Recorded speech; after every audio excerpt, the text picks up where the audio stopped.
Hi, this is Steve with Steve Taylor Coaching, and in today's video, I want to talk about the culprit behind our self-sabotage. So, whether it's your health, your wealth, your relationships, your inner dialogue, your self-talk, however you are kind of sabotaging your own success, right? Maybe you start to make some good changes for a while, but then it kind of comes crashing down after a period of time.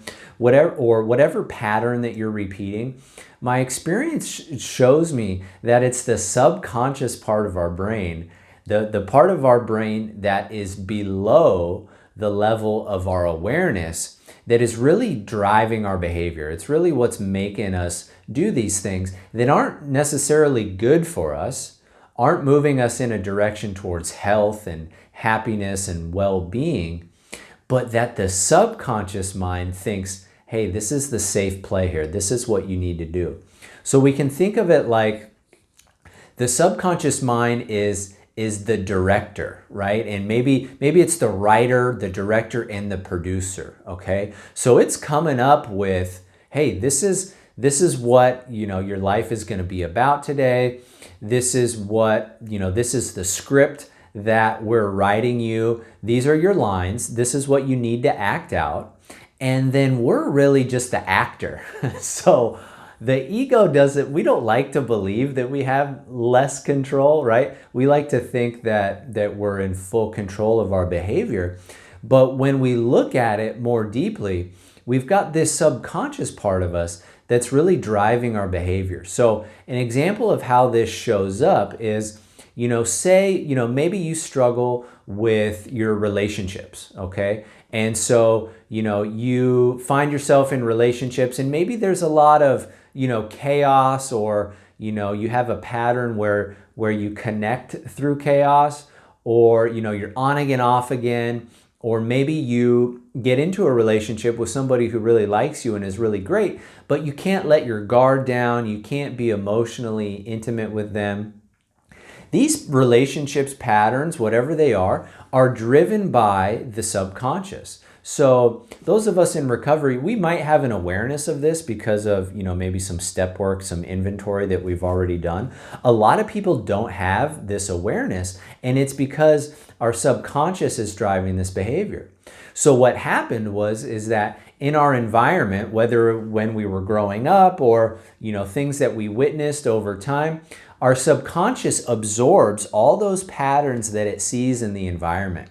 So maybe our parents fought a lot, or maybe we watched a lot of media or continue to watch a lot of media where there's high drama, and our subconscious takes that in and says, okay, this is what a relationship looks like.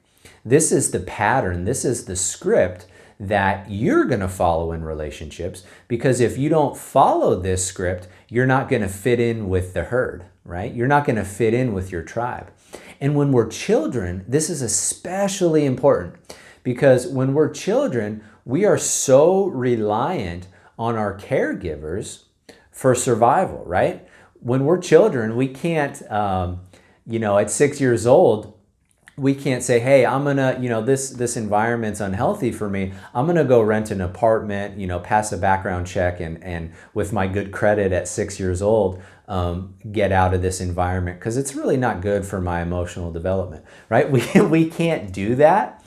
So what our subconscious mind does in order to fit in and to gain a sense of safety, it accepts that and it sets the template of, okay, relationships are chaotic. And then when we get older and we find ourselves of age to kind of engage in relationships, we are magnetically attracted to that chaos vibration within other people. And it's really amazing. And it happens below the level of our awareness. And so this is how the subconscious, it's looking for what's familiar, and it always comes back to what's familiar, right? So like I've said in some of my other videos, maybe we get into recovery, but we still have that self-abuse program running, right? So we continue to not take care of our bodies, not take care of our physical health, because the subconscious mind thinks we're still in a self-abusive tribe here. So you need to continue to not take care of yourself. And that's how it manifests. So what we can do about it is we can, number one, we can increase our awareness. We can take an inventory of these patterns to see how they're showing up. We can then start to take control of our environment. Just like the repetitive messaging that we saw and absorbed negatively, we need to increase the positive messages into our environment. So that can be done in a number of ways, but we need to be around a healthy tribe and change those repetitive messages for our subconscious to start to change. So those are the number two things. I could talk about this all day, and I will more in depth in other videos. But if you have an interest in this stuff, follow me on social media. I'm putting out content about this stuff all the time.